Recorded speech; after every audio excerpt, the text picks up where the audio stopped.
Avant qu'on rentre du coup sur ce truc-là, peut-être que tu voulais présenter des trucs sur la partie Solana, Ether, parce que là l'idée c'est de sortir un rapport qu'on vous mettra dans la description de la vidéo, qui a été créé par un fonds qui s'appelle Franklin Templeton, qui font pas mal de rapports et de comparatifs sur les différentes blockchains.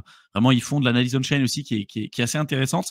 Et là, c'est un rapport assez court, mais vraiment intéressant sur la partie Solana Ether. Mais avant tout ça, avant de rentrer tout de suite sur ce rapport-là, qui va permettre d'étayer certains propos, je crois que Théo, tu voulais présenter quelques chiffres. Ouais, on va présenter 2-3 trucs, des news, hein, plus qu'autre chose, des points de réflexion avant de commencer à voir les données. Alors, partager tout l'écran.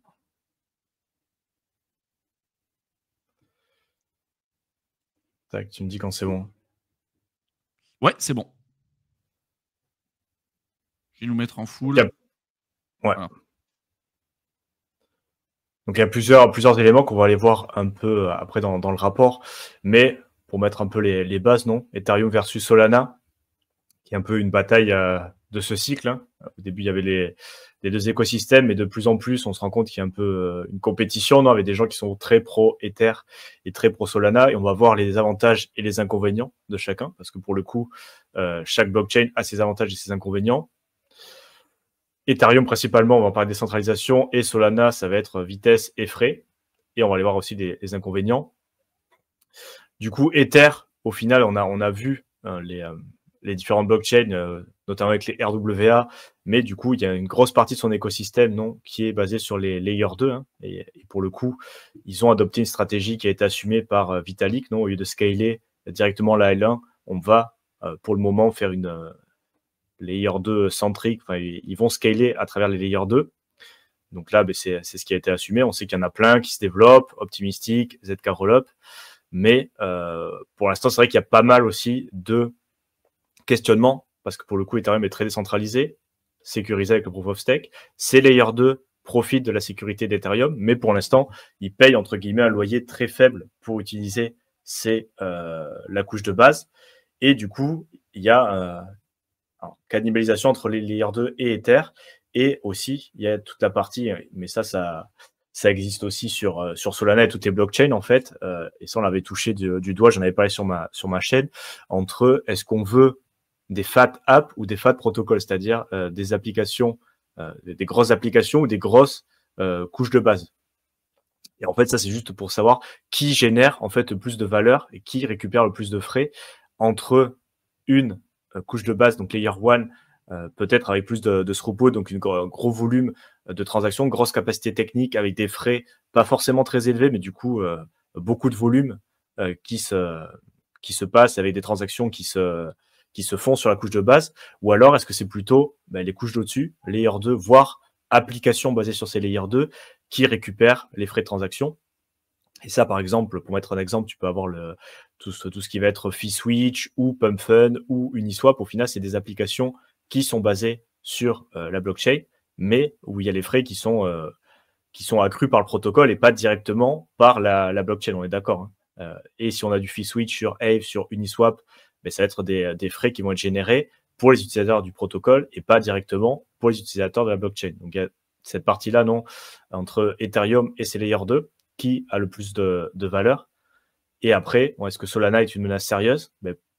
Pour le coup, en termes de TVL, on sait que ça reste en dessous des chiffres d'Ether. Ça dépend comment on regarde. Il y a des volumes. On peut regarder entre volume sérieux, volume wash trading, volume memecoin et shitcoin. Mais dans tous les cas, la stratégie de Solana, pour l'instant, c'est plus des frais très bas et des transactions, un volume de transactions important. Et puis, toute la stratégie autour des memecoins, hein. On a vu Raydium, Orca, avec beaucoup d'adoption de la blockchain et beaucoup de frais qui ont été générés à travers toute la mania des memecoins. Et pour le coup, ils sont pas... on sait que Solana, de la même manière qu'on a des problèmes d'économie en fait entre Ethereum et ses Layer 2. Là, je vous ai mis un tweet qui résume un petit peu ce qu'on peut faire, non? Donc le Monty Hall problème, c'est un problème classique en maths où il y a 3 choix possibles, non? Donc on a 3 choix pour Ether. Soit on continue ce qu'on fait, sans grande modification, et on essaie de se balancer un petit peu entre la partie décentralisation et scalabilité, où on sait que très souvent, c'est des problèmes qui sont jusqu'à présent très difficiles à résoudre, hein, parce que soit on est très décentralisé, mais ça prend du temps de se mettre d'accord tout le monde, à l'inverse de ce qui s'est passé sur Hyperliquid par exemple, parce qu'il faut mettre d'accord un plus grand nombre de validateurs et de participants à l'écosystème, hein, parce que du coup, quand on a des milliers de nœuds, mais il faut que tout le monde soit d'accord pour passer, ou au moins la majorité pour passer certaines choses. Alors que quand on est 3 validateurs, bon, c'est tout de suite plus rapide. Et la scalabilité, où pour le coup, c'est tout ce qui va être au Web 2, non, juste un serveur avec, on interagit avec une seule entité, et du coup, c'est beaucoup plus rapide, mais du coup, tu n'es pas décentralisé. Donc, il y a ce dilemme-là, voir le trilemme de la blockchain. Hein. Et les deux options, soit on fait rien et on continue d'essayer de balancer un peu comme ça, soit on essaie de scaler la L1, donc on va essayer de sacrifier un petit peu la décentralisation au profit de scaler la L1. Ou alors, option 3, on augmente le loyer des L2, hein, qui pour l'instant, même si on a une roadmap qui est plus centrée sur la L2, force est de constater qu'ils ne payent pas trop de frais pour utiliser tout ce qu'apporte Ether. Et voilà, je laisse ça comme point de réflexion. Quelle est la meilleure solution pour Ether en ce moment? Bon, là, dans l'article, lui, il dit que c'est très clairement monter les frais pour les L2. Mais je vous laisse comme point de réflexion. Et ensuite, pour Solana, on a vu pour le coup le côté rapidité. On sait aussi qu'il y a des problèmes techniques. Hein. Pour le coup, ça sur Ether, c'est jamais arrivé. Hein. Je vous ai remis les moments où la blockchain était en arrêt. Donc c'est quand même preuve que Solana est centralisé parce qu'ils peuvent arrêter la blockchain. Et ils l'ont fait à pas forcément nombreuses, mais jusqu'à présent, au moins une fois l'an, ils arrêtent la blockchain parce qu'il y a un problème, que ce soit au niveau des surutilisation ou des problèmes techniques. Mais dans tous les cas, ça a quand même été fait à plusieurs reprises. Hein. Enfin, oui, je dis pas beaucoup, mais je crois que ça a été fait 11 ou 12 fois depuis la création de Solana. 1, 2, 3, 4, 5, 6, 7 avec des périodes dégradées. Quoi. Donc, dans tous les cas, c'est... Moi, j'avais vu d'autres chiffres où c'était quand même plus important que ça. On était. Après, tu as des moments où c'était dégradé. C'était pas arrêté, mais c'était dégradé. Alors que Ethereum, pour le coup, ils augmentent les frais. Il y a beaucoup de trafic. Tu as des transactions qui mettent du temps à passer, des frais exorbitants, mais la blockchain ne s'arrête pas. Solana, là, très, très clairement, ils ont arrêté la blockchain. Et en plus, ils ont un problème. Alors, ils n'ont pas un problème de L2 pour le coup, parce qu'ils scale avec la L1, qui du coup est très rapide avec des frais très bas. Mais ils ont quand même ce problème au niveau des applications, non? Qui va avoir la plus grosse part du gâteau. Et on a eu dernièrement la bataille entre PumpFun, donc le launchpad facile pour faire du memecoin, qui a lancé son propre DEX, hein, parce que jusqu'à présent, ceux qui se graduaient, entre guillemets, le peu de memecoin qui arrivait sur la bonding curve à 100K de market cap, il me semble, étaient automatiquement lancés sur Raydium. Non, ils créent une pool de liquidité sur Raydium. Du coup, il y avait cette synergie entre PumpFun qui lançait les memecoins, et dès qu'il y en avait un qui était éligible, il crée la pool sur Raydium. Et c'est pour ça qu'aussi Solana comme Raydium, ils avaient bien performé. Et on avait des questions justement en fin d'année, est-ce qu'il faut acheter du Raydium, des choses comme ça. Mais tout va vite dans l'écosystème crypto. Donc PumpFun, pour avoir une plus grosse intégration verticale dans l'écosystème, ils ont lancé, en plus de leur plateforme de memecoin, leur DEX pour avoir des frais et sur le trading sur PumpFun et sur leur propre DEX. Et du coup, ils ont squeezé carrément Raydium qui, la plus grosse partie de son activité, ça venait de PumpFun. Donc Raydium, qu'est-ce qu'il fait? Lui, il a le DEX, il n'a pas le Launchpad. Donc Raydium a lancé son propre PumpFun maison et PumpFun a lancé son propre Raydium maison. Donc il y a une bataille des frais dans un écosystème en plus où les frais de transaction ont largement baissé. Regarde les volumes de trading sur Raydium. Alors c'est assez petit peut-être, mais dans tous les cas, on a une grosse baisse du volume en général sur Solana parce qu'il n'y a plus personne trade des meme parce qu'on a bien compris comment ça se passe. Et en plus, tu as de la compétition qui augmente, non? Au lieu d'avoir un launchpad et deux DEX qui font le taf, maintenant, tu as le launchpad qui a son DEX et un autre DEX qui a son launchpad. Donc, tu as de plus en plus d'acteurs qui se partagent en fait le même marché qui, en plus, se réduit petit à petit. Donc, c'était un petit tour des problématiques en fait sur les différents écosystèmes. Vous avez compris, c'est soit décentralisation et du coup comment on scale, ou alors on a déjà la scalabilité, mais du coup on n'a pas de décentralisation. Et c'est vrai que pour l'instant l'écosystème crypto, sur ce cycle, la décentralisation, ils n'en ont pas grand-chose à faire, hein, parce qu'on a vu Hyperliquid comme Solana qui ont très bien performé, et pour le coup, c'est des projets qui sont totalement centralisés. Donc c'est pas forcément apparemment la priorité pour la majorité des gens, et c'est OK aussi. Hein. Si le marché a décidé que la décentralisation c'était pas OK, bon, ça va un peu contre un peu l'idéologie crypto initiale, mais force est de constater que c'est pas ce qui est le plus important pour la plupart des gens, apparemment, sur ce cycle. Et puis surtout, ce que tu disais aussi là sur la partie Solana, où en fait chacun essaie de se cannibaliser et tout, c'est valable de partout. Hein. Sur Ethereum, c'est pareil, quand tu as eu une démultiplication, donc des layers 2, et qu'après, on prend le cas par exemple d'Uniswap. Hein, à la base, Uniswap, ils ont quand même apporté une innovation majeure en 2020 qui a permis à n'importe qui de pouvoir faire des échanges on-chain sans risque de contrepartie, juste avec des smart contracts. Donc ça, c'était pour moi net, positif et tout. Là, on se rend compte que petit à petit, ils développent tout un tas de trucs dont tu n'as pas vraiment besoin, simplement pour les récupérer un maximum de frais et pourquoi pas, peut-être à un moment donné, activer le fee switch, on avait dit, sur la partie UNI, leur token central. Ils l'ont voté d'ailleurs, non? Il me semble.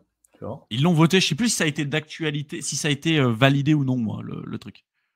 Faudra contrôler. Mais en gros, ils ont développé donc leur UniWallet, leur UniChain qui est une énième Layer 2. En fait, est-ce qu'on avait vraiment besoin d'un autre wallet alors qu'on a Rabi Wallet, on a MetaMask, on a plein de trucs aujourd'hui qui fonctionnent très bien. Et est-ce qu'on a besoin d'une énième Layer 2 comme UniChain? Non, on n'en avait clairement pas besoin. Simplement, ils le font parce que ça leur permet d'avoir plus de revenus et de créer un écosystème dans un écosystème et de prendre encore plus de parts de marché. Et c'est un peu le problème qu'on voit un peu de partout, en fait. Tu l'as cité sur Solana, mais c'est valable aussi sur Ethereum, c'est valable un peu de partout. En fait, chacun se tire la bourre parce qu'il n'y a pas de liquidité, il n'y a rien. Donc, en fait, le peu qui reste, les mecs, les vautours, ils se bouffent entre eux, quoi. C'est un peu comme ça que ça se passe. Donc, typiquement, pour le DEX de chez PumpFun, là, depuis sa sortie, 1 milliard de dollars de volume en une semaine. Alors attention, comme l'a dit Théo, quand on parle de volume, il faut voir ce qu'on met dans le volume. Voilà. Est-ce que c'est des bots d'arbitrage? Est-ce que c'est des bots de sniping? Est-ce que c'est des vrais utilisateurs? Est-ce que ça... Bref, il y a plein de questions à se poser là-dedans. En tout cas, voilà, il y a eu une certaine activité là-dessus. Il y a quelques infos que vous pouvez retrouver sur la partie PumpFun, et notamment par rapport au nombre de tokens qui ont été lancés. Vous pouvez voir que parmi tous les tokens qui ont été lancés sur PumpFun, il y en a 2 qui ont pu avoir un market cap supérieur à 500 millions. Voilà. Vous avez Fartcoin et il y a Wold. Voilà. Tout le reste, après, il y a eu le Peanut. Je crois qu'on en parlait un peu. Certains en parlaient dans la section commentaires. Il y a eu toute une merde aussi avec Peanut. On vous en avait pas mal parlé sur la chaîne YouTube. Il y a eu Act aussi qui avait été listé sur Binance. En fait, c'est que des projets qui ont été listés sur Binance.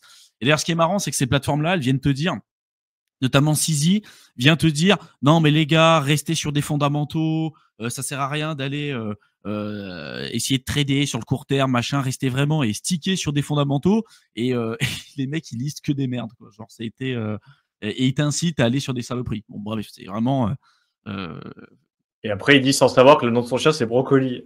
Ouais, c'est ça, putain. Et là tu dis vraiment c'est écoutez ce que je dis mais faites pas ce que je fais quoi. Genre vraiment on liste Jelly pour aller lister la concurrence.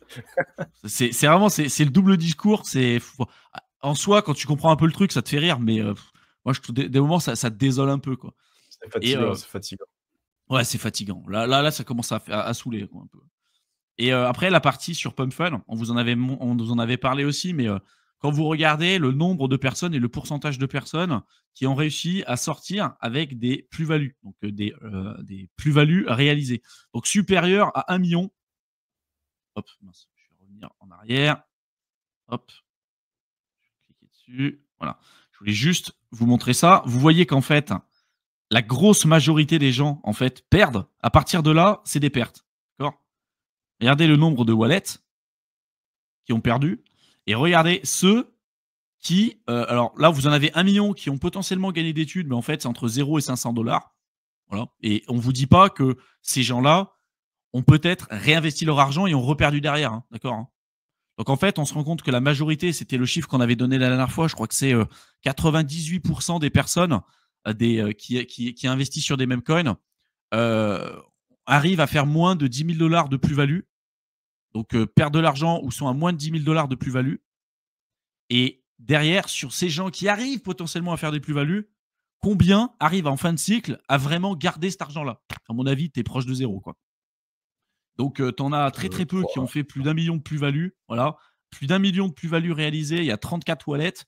sur des millions et des millions. Hein. Donc vraiment, la grosse majorité, là, ont perdu des thunes. Et les vrais gagnants, en fait, c'est même pas ceux qui sont là. Hein. C'est Pump Fun. Hein. On en parlera un peu tout à l'heure aussi, mais c'est combien de Solana ils ont pu extraire du truc, je crois. C'est presque 400 ou 500 000 Solana qu'ils ont extrait, en fait, avec les frais sur leur... C'est 800 millions de frais, quelque chose comme ça, depuis qu'ils sont lancés. Ouais, c'est énorme. Ouais. Et ça, bah, du coup, ils en ont pas profité pour réinvestir, etc. Ils ont pris les trucs, ils ont transformé en stablecoin et puis ils sont barrés. Hein. Donc ça a été du net négatif. C'est pas faute de l'avoir dit.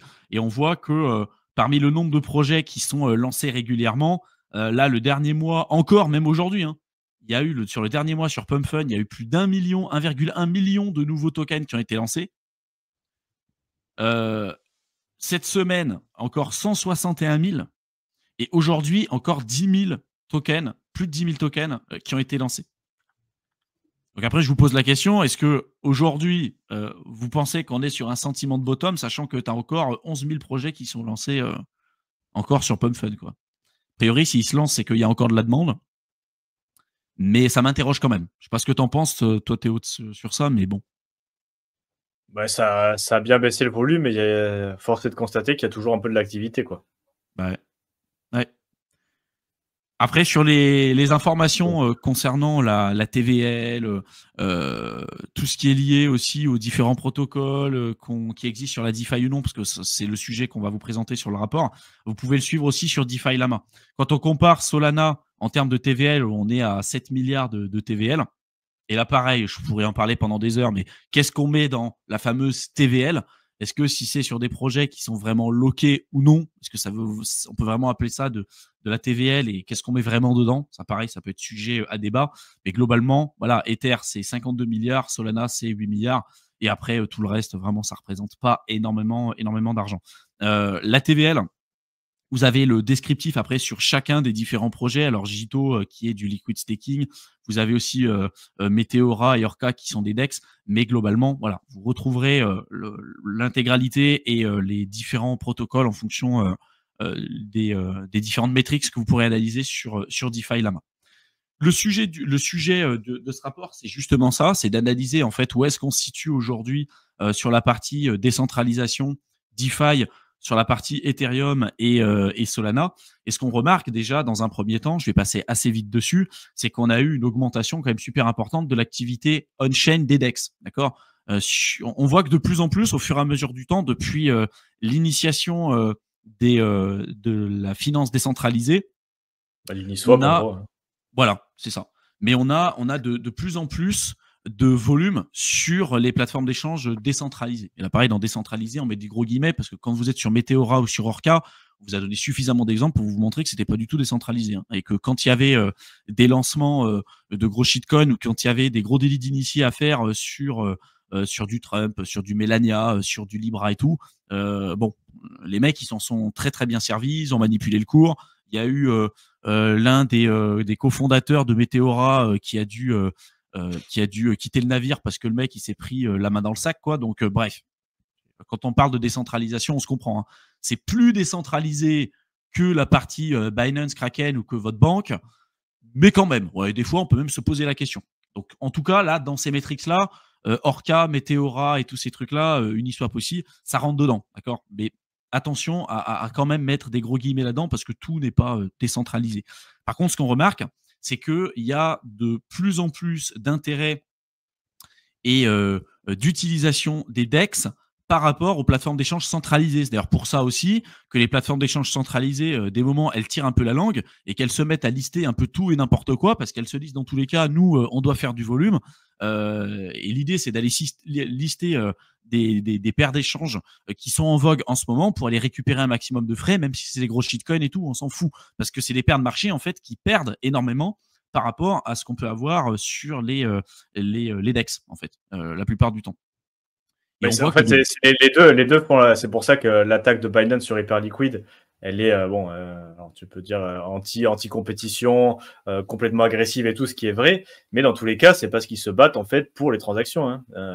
Les DEX, quand il y a des questions sur où c'est qui génère de la valeur, c'est sur les transactions, les volumes de transactions et surtout, ce qui n'y avait pas jusqu'à présent et qui est en train d'arriver sur la partie on-chain, même si on a vu les problèmes, c'est tout ce qui est effet de levier. En fait, c'est liquider les mecs avec des effets de levier, c'est là où ils font vraiment leur plus gros beurre, parce qu'en fait, ils récupèrent toute la thune, en gros.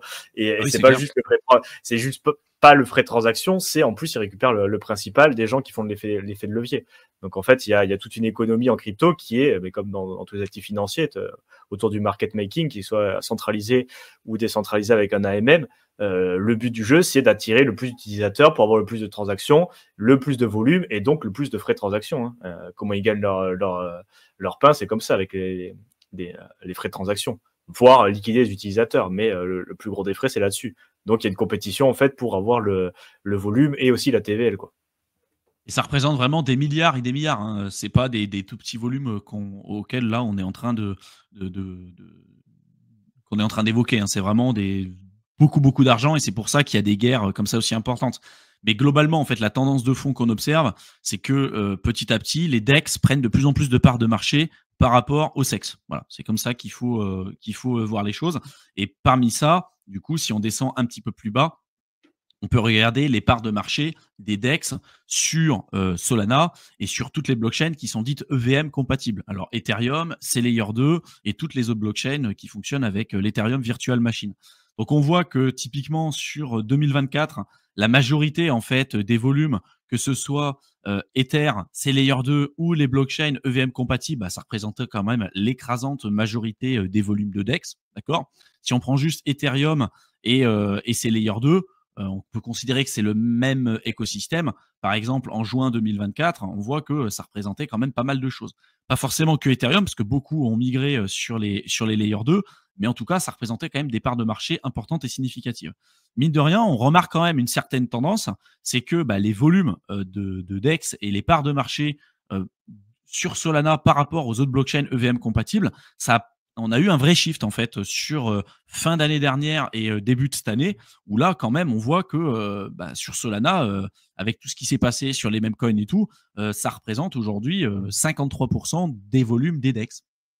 Donc c'est énorme. Et après, pareil, qu'est-ce qu'on met dans volume? C'est aussi à mitiger par rapport à ce qu'il y a à l'intérieur, parce que vous avez beaucoup de volume, beaucoup de transactions, mais ça ne veut pas dire que c'est des vrais utilisateurs. Et volume, ça veut tout et rien dire. Il peut y avoir du wash trading, il peut y avoir également deux wallets qui sont la même entité qui s'amusent à faire des échanges d'un wallet à un autre encore, etc., pour booster soit la TVL s'ils bloquent une partie de leur argent, soit pour booster les volumes sur leur DEX ou sur leur protocole pour montrer qu'il y a de l'activité, mais c'est pas vraiment de l'activité. Donc c'est aussi attention à pas prendre pour argent comptant tout ce que vous allez voir ici. Hein. Ce que je dis là pour Solana, c'est aussi valable sur Ethereum, mais quand même, il y a plein d'études qu'on vous avait présentées et pas mal de rapports qui montraient quand même qu'il y avait une très très grosse activité de bots, de sniping et tout, et de wash trading qu'on retrouvait principalement sur Solana et un peu moins sur Ethereum, parce que les frais sur Ethereum coûtent cher globalement, et que si tu t'amuses à faire ça, tu vas payer de l'argent, alors sur Solana, ça va pas te coûter grand-chose.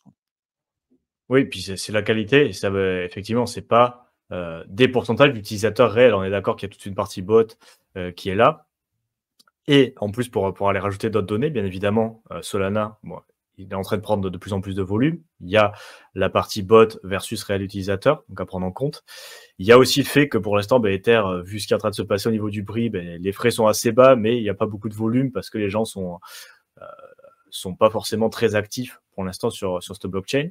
Et en plus, autre point à regarder, c'est un peu la qualité des pools, non? Ça, on en avait parlé aussi.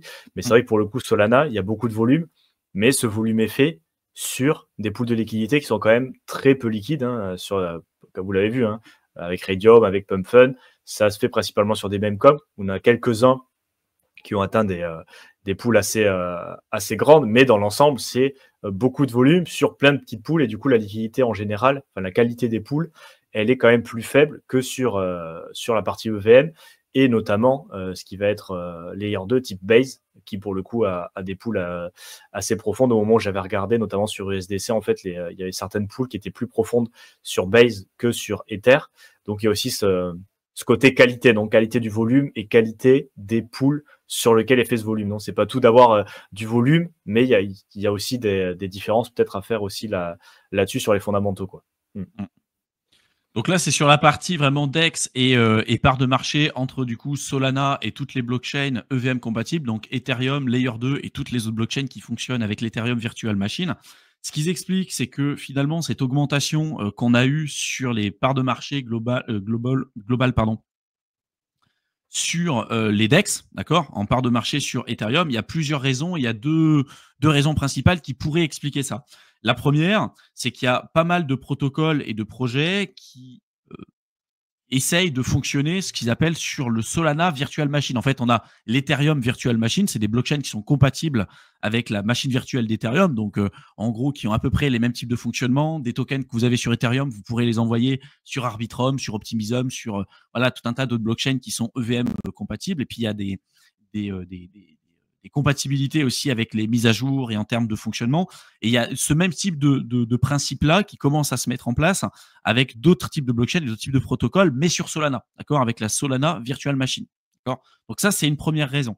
Et la deuxième raison, c'est que on en a parlé un petit peu aussi avec Théo sur ce live, c'est le fonctionnement un peu modulaire d'Ethereum et fractionné d'Ethereum en layer, donc en layer 2, qui a pas mal impacté son prix, son cours. Et le fonctionnement est pas vraiment identique à ce qu'on a eu en fait sur Solana, où Solana, en fait, ils veulent scaler en layer 1. Ils n'ont pas pour l'instant pour objectif, j'ai pas vu ça, mais pour objectif de faire des scalabilités sur sur des layers 2, 3, 4, etc. Alors que sur Ethereum, bah, en fait, ils étaient plutôt partis là-dessus.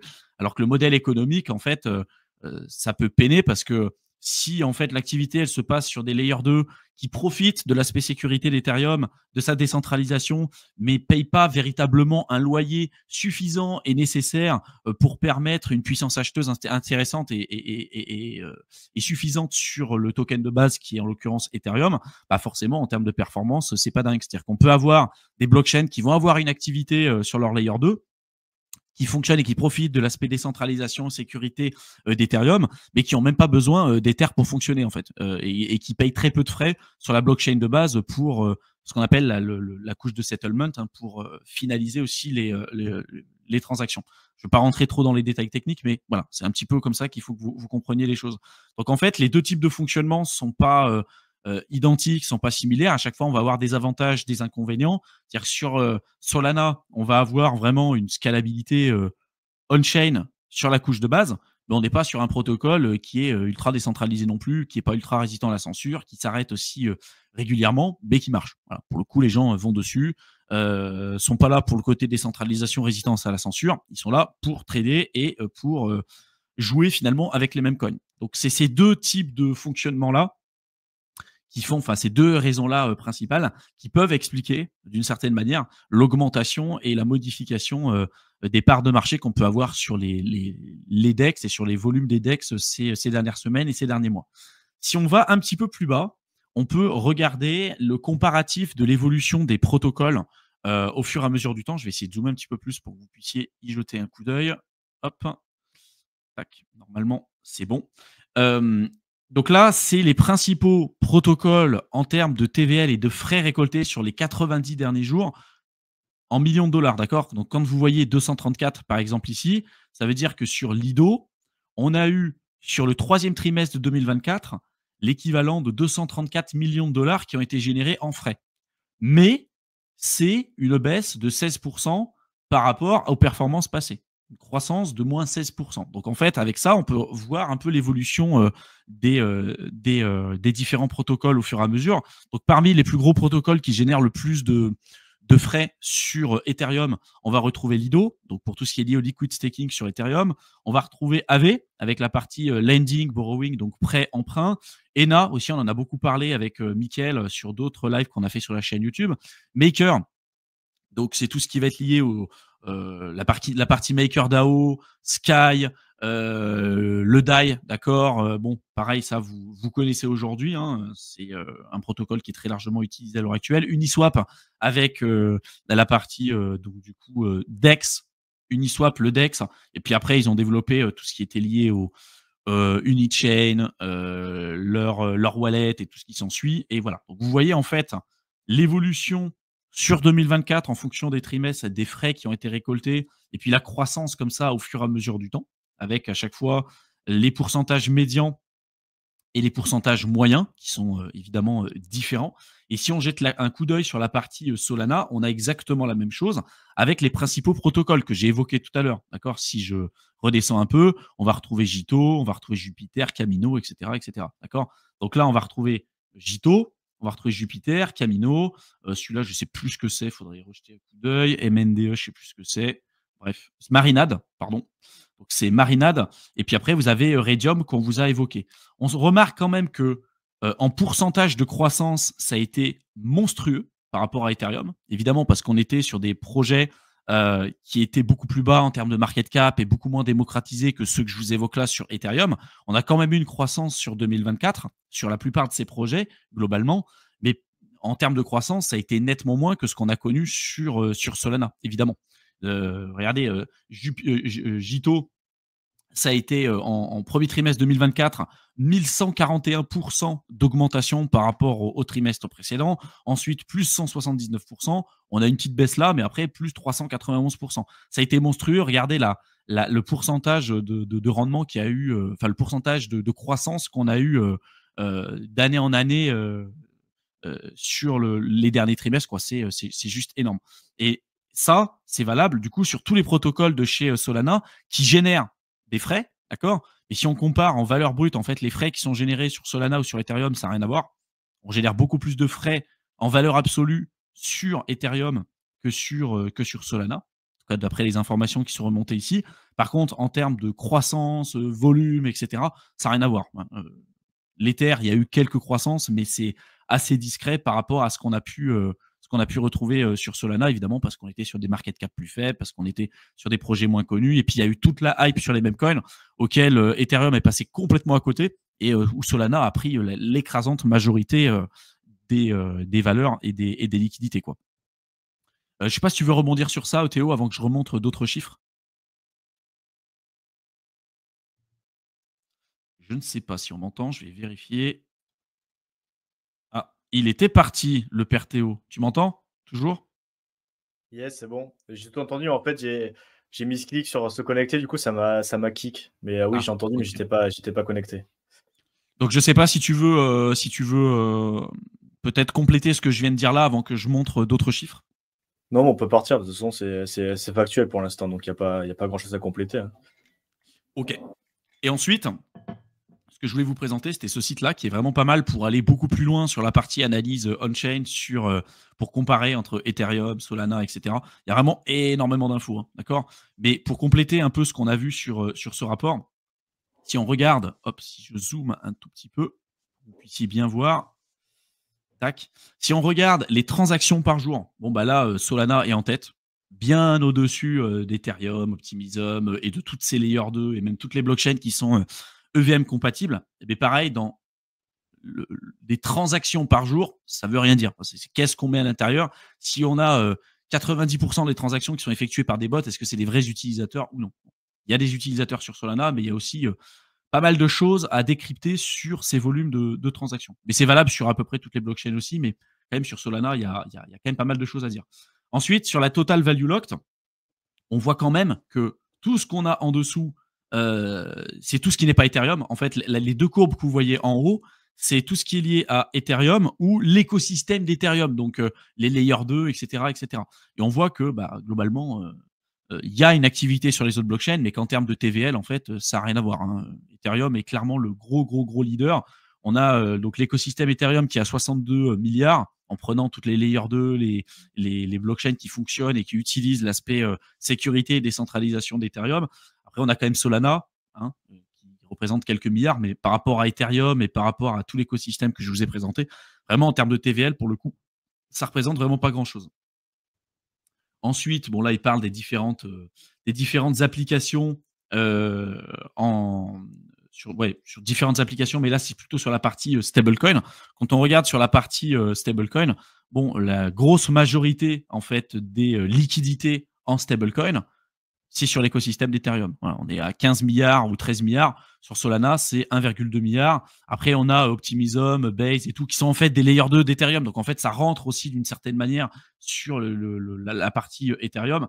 Mais voilà, en fait, tout le reste, ça représente vraiment pas grand-chose. Le gros leader, pour le coup, sur la partie stablecoin, ça reste Ethereum. Sur la partie des DEX, c'est pareil, parce que là, il parle de TVL sur les DEX, hein, d'accord. Encore une fois, on voit que Ethereum est en tête, avec suivi quand même derrière par Solana, mais voilà, on a encore Ethereum en tête. En termes de volume des DEX, alors là, comment ils ont mis volume par jour en dollars? On a Ethereum qui est en tête avec la Binance Smart Chain, Solana, etc. Là, ça m'étonne un peu quand même, parce qu'il parle de volume sur les DEX en dollars.